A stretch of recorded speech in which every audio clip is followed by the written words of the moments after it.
discussing and growing and evolving. And like, if you have the opportunity to jump on something that could be lucrative or could be a good thing, sometimes like you don't want to wait too long, like sometimes it's like not always to your benefit to wait out a 12 to 18 month thing. And I'm not saying that that's not a good idea, but I think I understand like where their mindset was like, well, we're both working full-time jobs, we saved up at least a sufficient amount of some sort to be able to start getting things up initially. One person will obviously have to quit their job and they'll work in the business full time, and that was the husband, where she kept her full time job. And then so it was like they were still using that wasn't the plan, obviously, to have to use her income to support the business. I'm sure they ran out of funding, and then they had to use her her paycheck, to help keeping everything going. But I was thinking like, okay, so had they not did that during the recession period, do you think they would have had a fighting chance to be okay, or to get over, like they would have fell into such financial hard times? Because it was kind of like they were working at it while they were in it, so it wasn't like they were being lazy and they were like trying to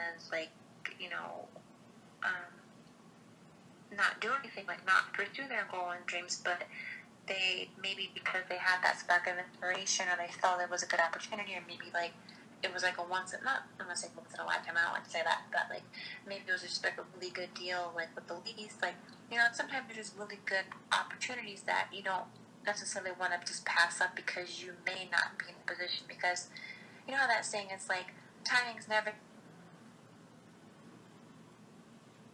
the perfect situation. You're never going to do anything because like 12 to 18 months from now, you could have missed out on a really good opportunity. Who's to say that you shouldn't have took that chance? Like, I kind of look at it from both sides. I understand what you're saying, but understand the difference between acting on animal spirits and then acting from a point of position. You see, we're talking about risk here, and then we're talking about, okay, timing. You know what I'm saying? Like this opportunity might not be around. That's a scarcity mindset. Scarcity mindset. Is that how you say it? Scarcity or scarcity? Scarcity. Scarcity. It's a scarcity mindset to believe that, of course, opportunities, they come and they go. And they may be certain opportunities that you'll never ever be able to get back again. But guess what? Guess what limits that risk? Guess what aids you in you capitalizing off of opportunities when you want the cash? Having the bag gives you the opportunity to act on the things when you want to. You will always have a better position of negotiating power when you have cash. When you wait to stack up that money, those funds, and you have the reserves to pay for the things that you want in cash instead of financing, you get those things at a discount because you have the cash to pay for these things in full. Having the bag is always going to give you the best opportunities because you have a bag no matter what's happening around you. Fuck if, this is a great location, we need to jump on this. If somebody gets that location before you do because they had the cash to get it, worry about stacking your cash and then buy them out when these dumbass motherfuckers realize what they did when a recession happens and they can't, they have to lose that property, that building. You have the cash. Cash is going to be way more tempting in a recession than it is in a golden age. And that's why, we say when all resources are reallocated back into society, the wealthy do this at an accelerated pace when the market is down. Cash takes risk out of the picture, being liquid.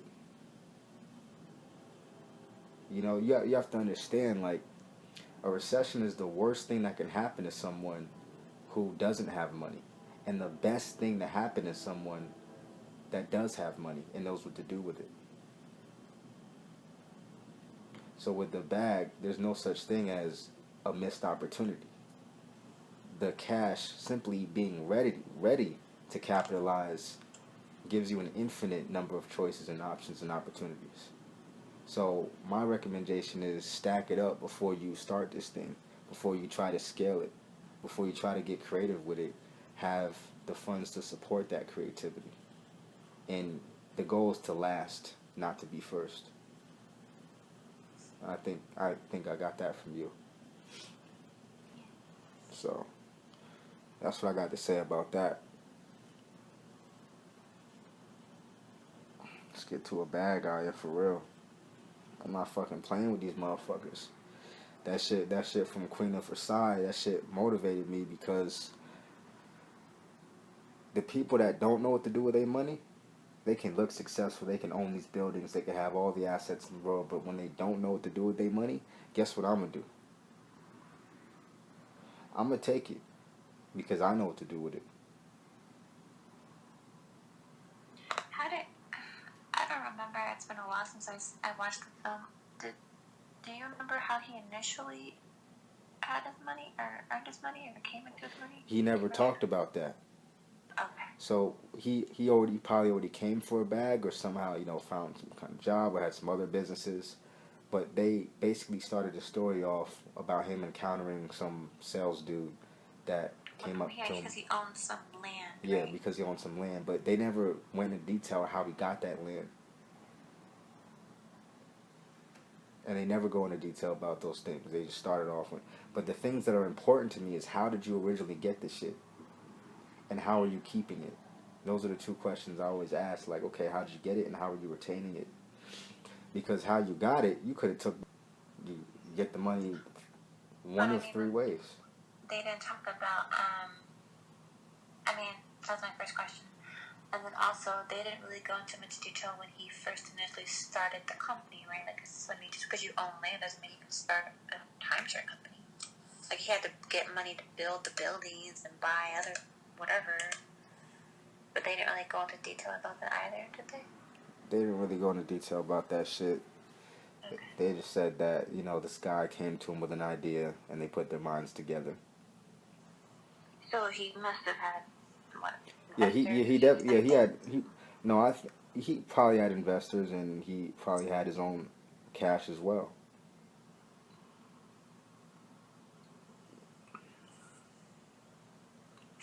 We're going to have to watch that again together. Yeah, I'll have to watch it again. It's been a while since I watched it. I just thought about it and I sent it to you, but I actually haven't watched it in like a couple years.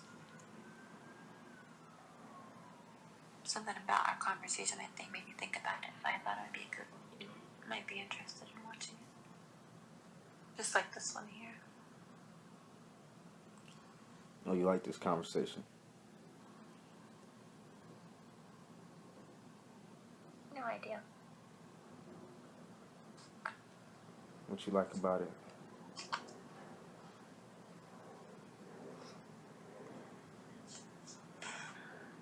I like the same thing that you like about it. I like high value conversation. Like what kind of conversation? High value conversations. You like a high value conversation. Mm-hmm. What makes this high value? It just is. It's just intrinsically, it just is. It's information exchange. It's creativity. It's applicable. It's logical. It's realistic. It's in the here and the now. It's esoteric.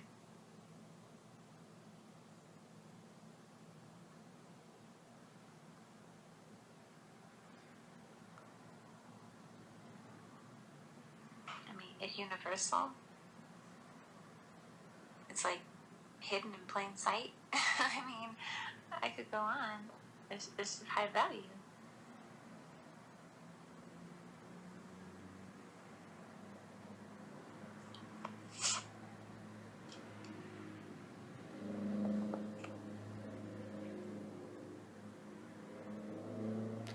It's high value.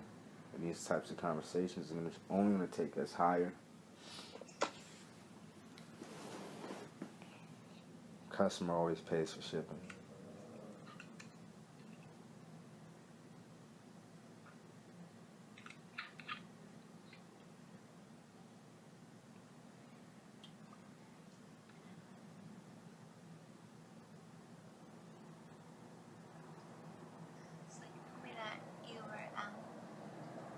tell me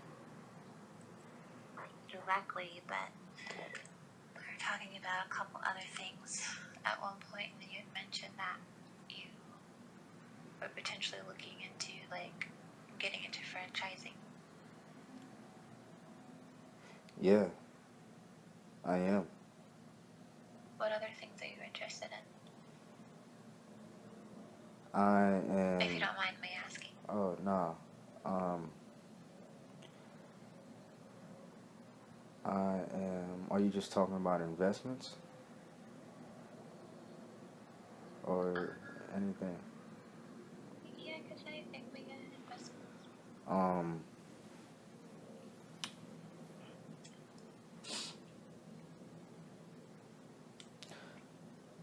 I'm interested in building up entrepreneurs. I'm interested in making sure that adolescents get this value and this information. I'm interested in my brother's development. Like whatever he does, he's gonna be savvy with it. I'm interested in doing my part to improve the economy, and I believe the economy is gonna be improved by people learning how to stack. Like, see, it's not money that people struggle with; it's habits. Because you can have all the information in the world, but not apply it and be the same as everybody else. Only you're going to suffer more because you have the knowledge and you know where you should be because you have the knowledge. Like me not having, you feel me? Like a major bag, that's a problem. You know what I'm saying? If I don't get to a bag, that's a major problem. If I don't get to 100 million, 200 million in this lifetime, that's a fucking problem because I have the information that could make me trillions of dollars. I have that kind of information. I know exactly what to do it, how to move, how to feel about myself, who to surround myself with. So me having that knowledge and me not being a perfect match for this wealth, that's a problem. That's called being out of alignment. You know what I'm saying? I'm in alignment because I'm attracting all this shit to me. It's coming. And I don't know what direction it's coming from. I just know it's coming. And I'll be getting hit. You know what I'm saying? But these are the type of hits that I can take. These are good hits. You know? So I'm interested in disruptive changes. Changes like Uber that just like wow. Like you're connecting people with cars to people that need rides with an app. And you've developed this seamless functionality around it where it's just like, yo, this is the thing right here. Fuck a taxi, fuck a cab, fuck taking the bus, and fuck driving. I'm gonna take an Uber. In fact, I have the option to choose what kind of Uber I want. I can have a basic, more A to B car pick me up, or I can have a Mercedes AMG pick me up, or a BMW 7 Series. Done them all. I've done them all. I can have a Suburban pick me up. Like I can fucking hop out like a boss. I've done everything. Got options for Uber. Like technology is driving the major changes that are happening. So what I want to gain a seat at the table before these things become massively profitable. How do I gain a seat at the table? If I don't have money, I have to be putting up some kind of smart money, which means connections or expertise. If I have the money, then it's like, okay, now I'm looking into what's the valuation, what's the potential of this thing, how quickly can I receive my initial investment back? What's your exit strategy for me? Am I getting this money, the money that I'm putting in now, would I be getting it back when you go public, when you IPO, or am I getting it back through dividends? How am I getting this money back? How are you structuring it for me where I feel confident in this investment? Win or lose, I need to understand how this business is making money. I need to understand the emotional attachment to the product. I mean, because all assets are really not assets. It's the people that are assets. You know, if I want to rent out my cars, then my cars, The Bentley is not a fucking asset. You know what I'm saying? Rolls Royce is not an asset. Mercedes is not an asset. The Porsche is not an asset. The Jag is not an asset. That's not the asset. It's the person driving the car. It's the person renting my vehicles. That's the asset. That's the one who's paying me. Properties, buildings, condos. The condo is not an asset. It's a $300,000 piece of shit. The person paying that mortgage, the person paying that rent, renting that out, the person Airbnb-ing that shit. That's the person paying my bills. That person is the asset. Jewelry, watches, Rolex, Breitling, none of that shit. The fuck? It's the production company that wants to rent my shit to use that to put on, you know, to adorn actors and actresses with. Those are the assets, the people. But it's all about exchange. Okay, let's do this exchange. How can we make this exchange happen? Well, there has to be something in between me and you, something of value. In this case, when you want to do things on a larger scale, you create a business around that shit. You create a business organization around the value that you have to give, so that the value that you have to give is sustained. Not by you, because you can't sustain your own value forever. You're going to die. You're going to get tired. You're going to get exhausted. But when you master your costs and you're detailing your expenses and you understand the difference between true profit, gross profit, cash flow, you know your shipping, your packaging, you know your ingredients, you know all these things. And you're based so firmly in reality that you're now positioned to really get this thing going. Like, now you have a system, now you have an organization, and now all it takes is money. Now anybody with money can be confident investing money in you. And even if their investment fails or it gets swallowed up because you weren't profitable enough and your business went under, the investor at the end of the day still made a confident investment decision.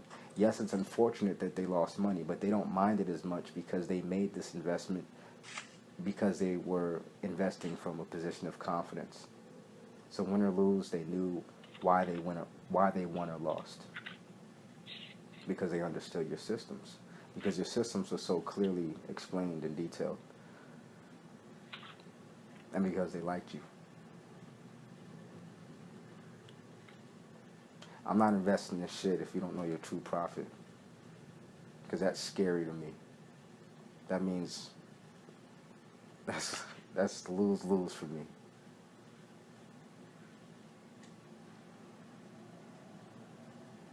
A win-win is seeing you grow.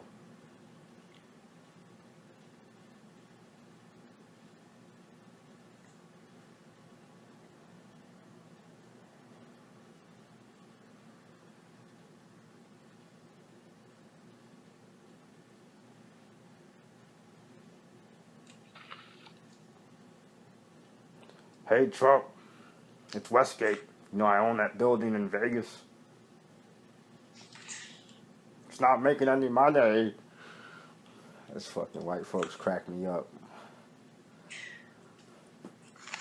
Trump don't want to be around your ass because you're not sophisticated like Trump. Trump is a fucking dick. He's an asshole, yeah, outwardly. But again, there's a media perception and there's a private perception. The private perception is where the money's made, where the deals are done. This presidential shit ain't stopping nobody from doing deals with Trump, regardless of their religion, whatever the fuck they believe in. They don't care. It's about the money and the power at the end of the day. That's why you have a president, because politics is a system of protecting money and power from people without it. Because it's giving Americans somebody to look at and point the finger at. Oh, hey, he's the problem.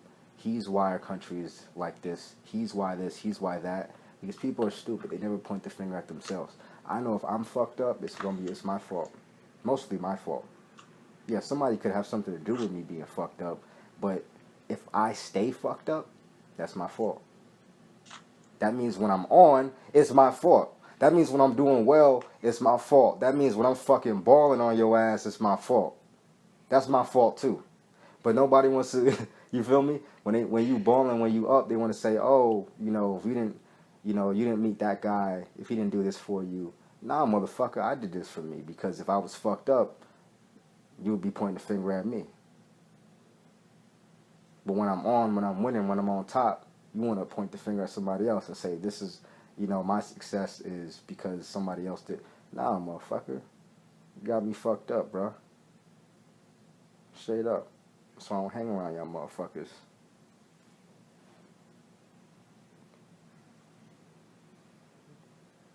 I can't trust these motherfuckers.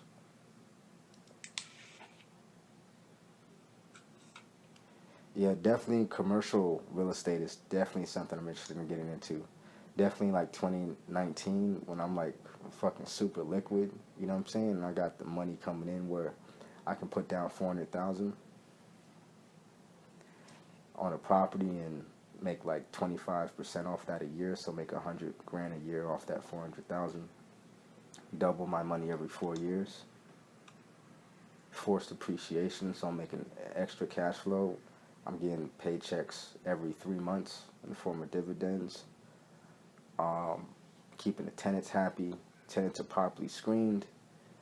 The best kinds of tenants that I'm looking for are tenants that have cash in the bank and enough income to have, triple whatever the monthly rent is and stuff like that. And I have my boy handle it for me, but still, even though I trust my boy, you know what I'm saying, I'm gonna have my attorney present. I'm gonna always have my attorney present, always have my lawyer present. You gotta have your own legal representation, no matter what.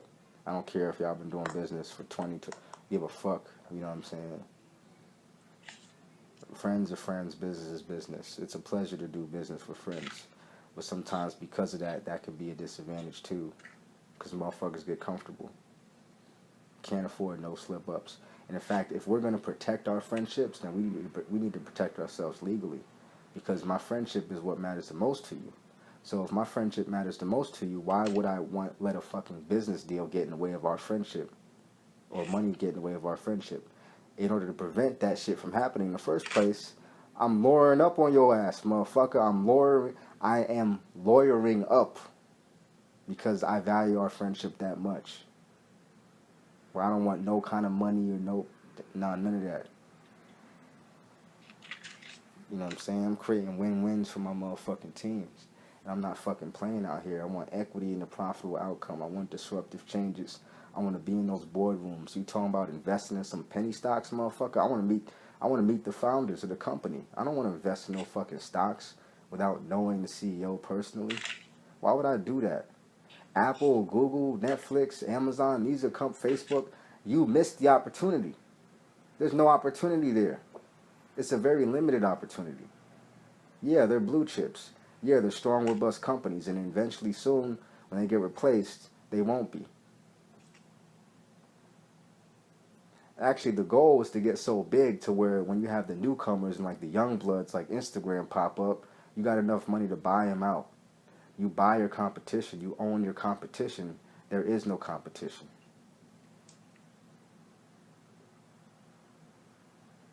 In fact, you don't even have to buy your competition out. You can own a percentage of them and then make money off of the profits that they make because you have a percentage of their profits.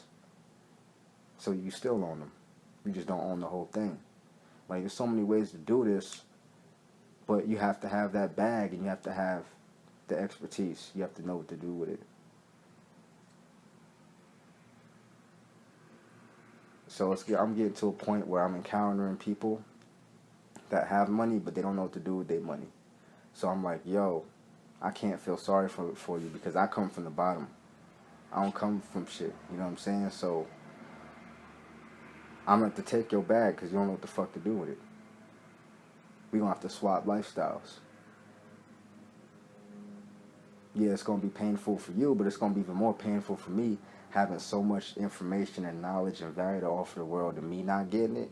Nah, I gotta grab that up. Big fish eat little fish, motherfucker. You the little fish. I'm a motherfucking whale. I'm a shark trying to be a whale. I'm a shark right now.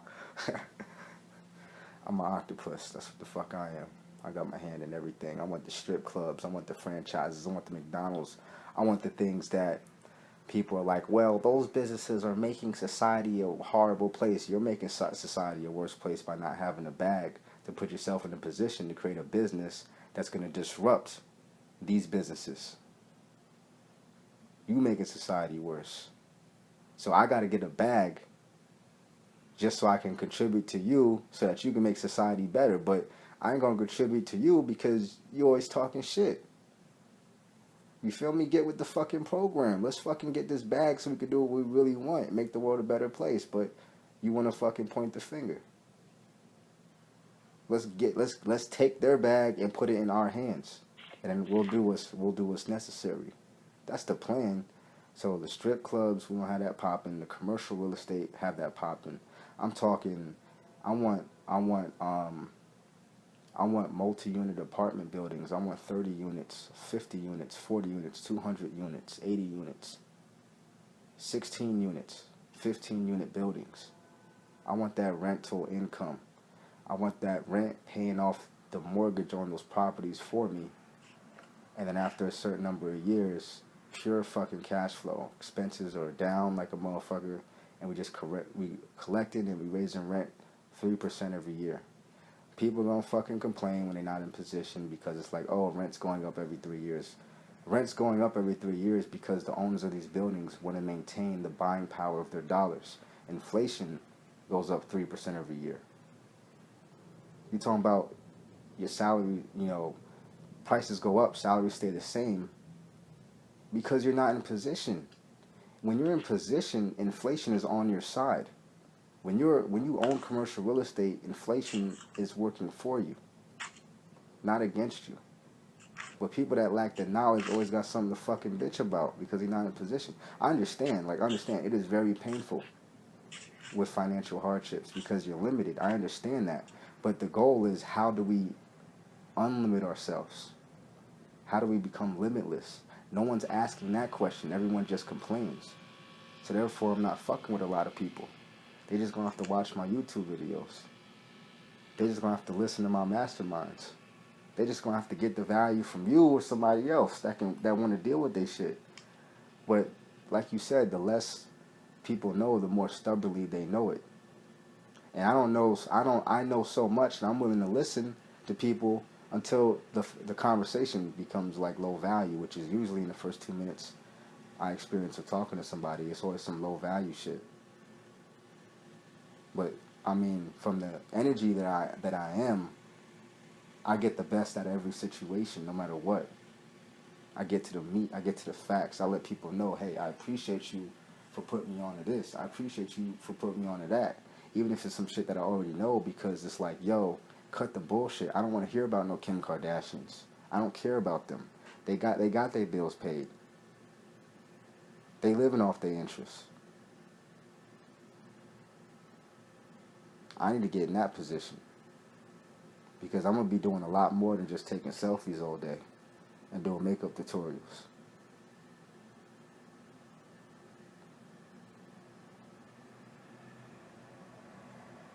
Yeah, this is a high value conversation because I'm a high value motherfucker, and so are you. It takes one to know one. And high value people meet high value people in high value situations. That's my boy, John T. Hall right there.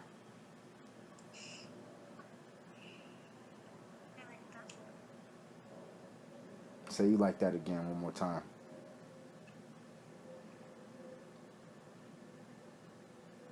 I like that.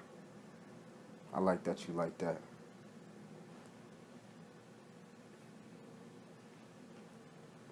So yeah, what we said real estate, private equity, yeah.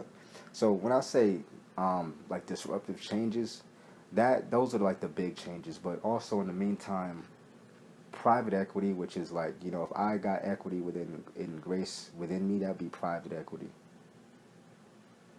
It's a private business, it's not public.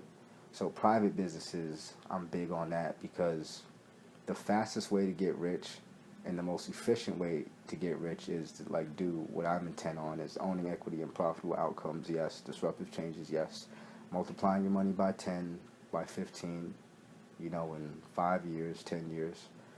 Um, but the businesses, like, you know, like J.P. Lynn in his book, Business School, he says that the highest appreciating asset class is equity in businesses. Most people are thinking stocks. I'm thinking all kinds of businesses, profitable ones. So there's stocks, and then there's private businesses that are not listed on the stock exchange.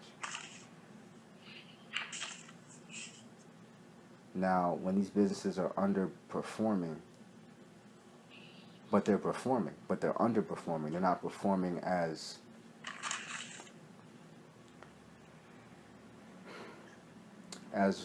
they're not performing as robustly as they could be. What you do is you buy those businesses out, and then you redo it your way to make them profitable, and then you sell them. And then you just get you get the cash flow, and then you get the lump sums, and you can sell them while maintaining some kind of equity in the business, so that you get those royalties, you get the perpetuity, you still get a continuous cash flow stream, but you got a lump sum.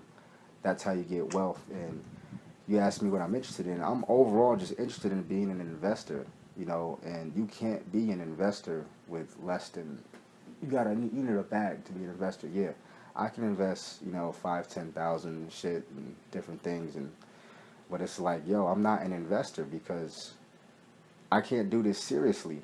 I need to be able to live off the interest that my investments are making for me. Yeah, I can take something and flip it and flip it. I can be a hustler, but my goal is to graduate from a hustler to an entrepreneur, to a business owner, to an investor, to a collector. So I'm trying to graduate from a hustler and become a collector. Collectors don't get sued. They don't even have that shit don't even reach them. Collectors are chilling. And there ain't no pension neither. There ain't no fixed, none of that. In fact, collectors position themselves so that every year they're making more. Every year their money goes up and they just collect it. Their shit's circular. They're an octopus. They got their hands in everything.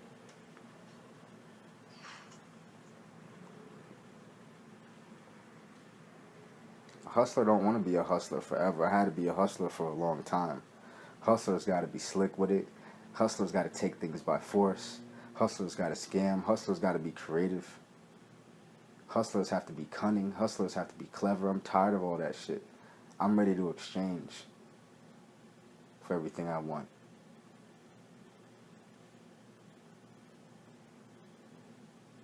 That's an investor. The connections that you need to market your lip scrub, send somebody a fucking check in the mail. You know what I'm saying? They gonna market that shit for you. This bag makes people move.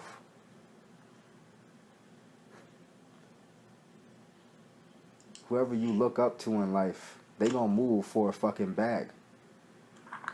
Whoever your favorite celebrity or somebody walk in, you know what I'm saying? I don't know who do people fuck with these days. I fuck with me.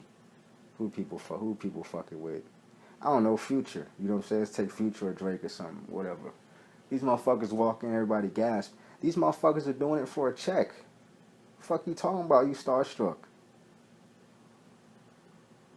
Get this nigga Drake, you know what I'm saying, 50,000, he'll show up at your front door.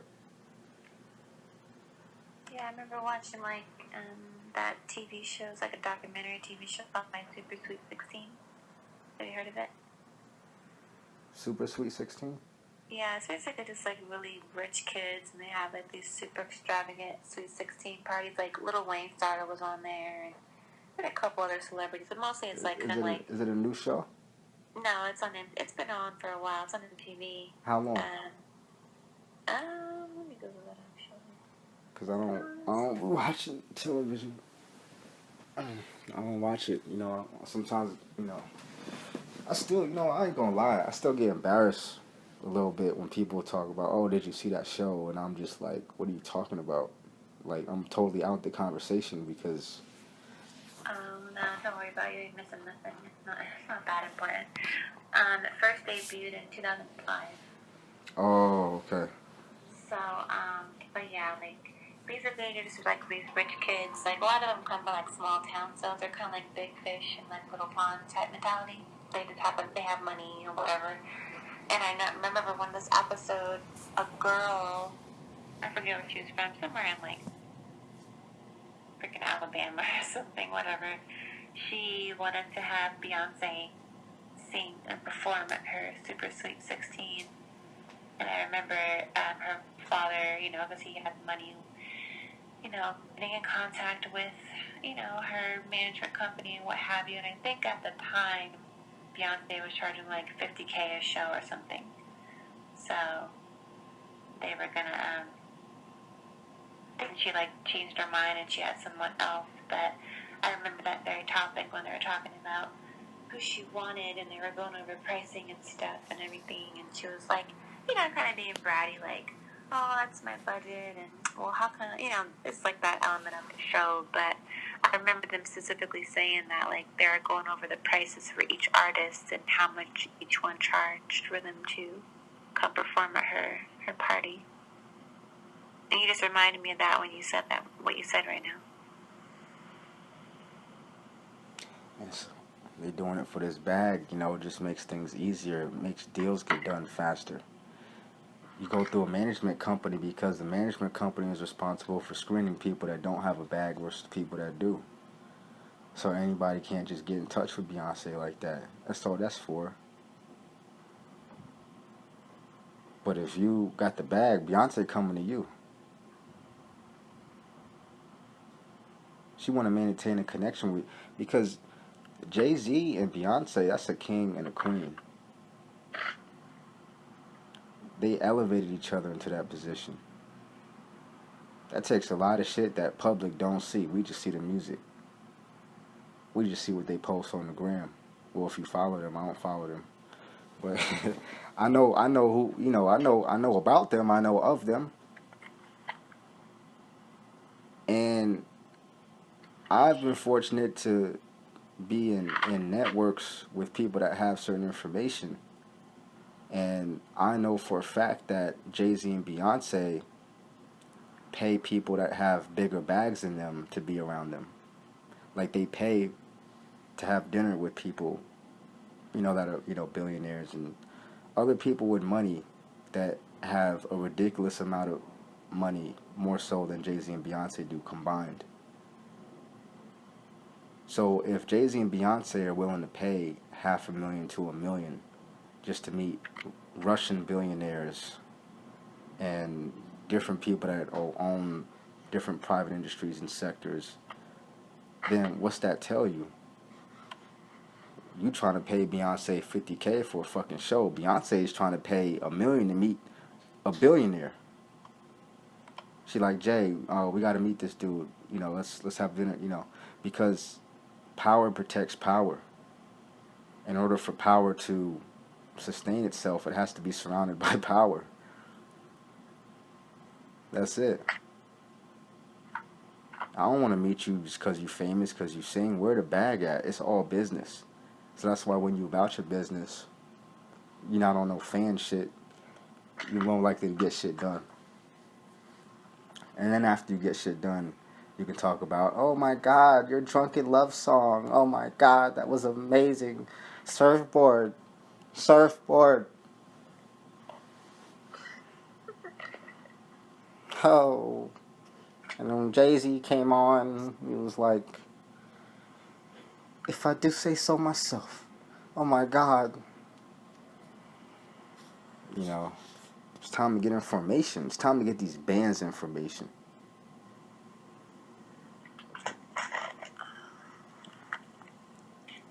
We'll talk chit chat after.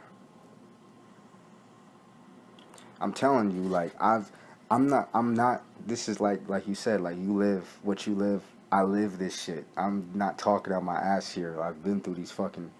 Like I'm telling you, when motherfuckers see you, they treat you a certain way because you young and they don't know what kind of shit you on. They thinking that you still yeah, of course I'm still hustling, of course, but my hustle's on another level. You gotta understand that. I'm thinking on another level.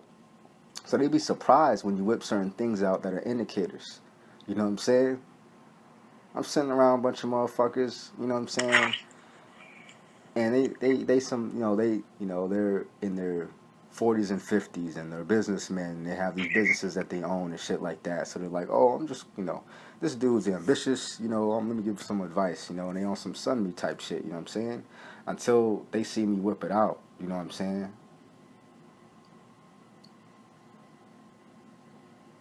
Then it's like, oh, this motherfucker, damn, do you want to come to my car show? Like, you know what I'm saying? Like, the energy switch up. The energy switches. It's like, it's a total switch. It's like, it goes from you being a fucking person that's kind of begging to be around them for their time, and it's like, oh, now they trying to beg to be around you, but you kept it quiet. You kept it quiet. But it's such a good feeling when the energy switch up, because it goes from them trying to son you to you being they dad. Because you got the shit that they wish they had at a young age. You know what I'm saying? So that's what I'm saying. That's what motivates me. And just to be able to do that on a high level is a fucking blessing. And I'm taking it higher, so. But you gotta. This fucking wealth is not given. It's not given for a reason, because everybody can't handle it. Wealth is inherited, trust me. All wealth is inherited. All money and power is inherited. It's given, but it's not given freely of charge. Like, you have to work yourself into a position where people are like, yo, I gotta pass this one the torch because I can't take this with me, and I might as well leave it in the hands of somebody that can handle it. That's the game. There's no such thing as new money without old money. Old money births new money. These rappers get a bag from somewhere. Somebody invests in them so that they can exit the drug game, whatever the fuck they do, and then take it to the studio. But it's all a flip. Yeah, it's really about that old bread. That's what we need. Old money, what's that? What's old money again? Old money is true wealth. Old money is being able to live your desired lifestyle off of the interest that your money makes for you. So if you got $100 million in a 10% interest-bearing account, you making $10 million a year. You making $10 million a year off of $100 million. You keep your $100 million. You spend the interest. You don't go broke, because you're not spending your principal. And it's like such a simple concept like that. I keep repeating it because I need to get into that position. That's all I care about, because I will not be a Westgate motherfucker. I will not be that Queen of Versailles dude. I will not be that at all costs. I can't afford it. My ancestors can't afford it. I'm here for a reason. And if I don't get it, that's fine. But guess what? I got the knowledge. I can pass the knowledge down. I can pass the mindset down.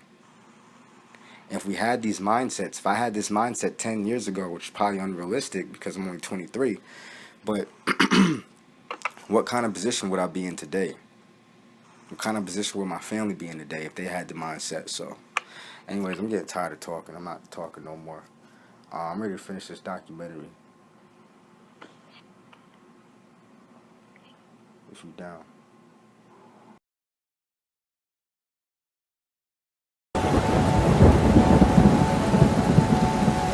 The coolest DJ in the world. Yeah, Super Future.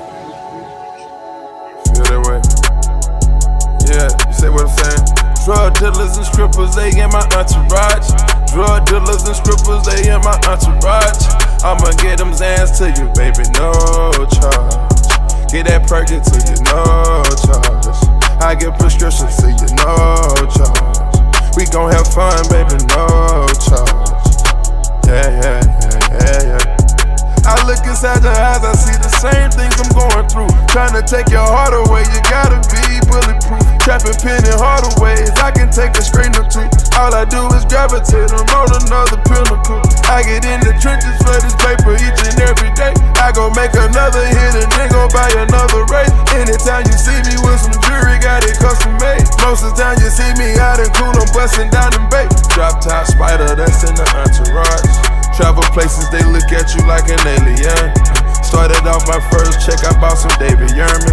Try to give the recipe to you, no charge. Drug dealers and strippers, they in my entourage.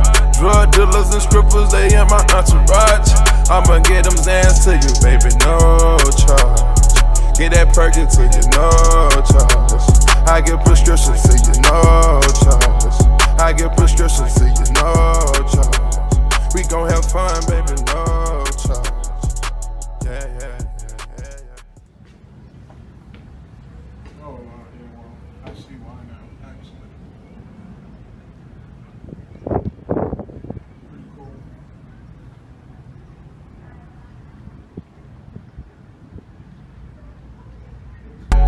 Pyrex and the soda gave you no charge. Come like a bulldozer on full charge. Trappers and gamblers, that's in my entourage. Trappers and gamblers.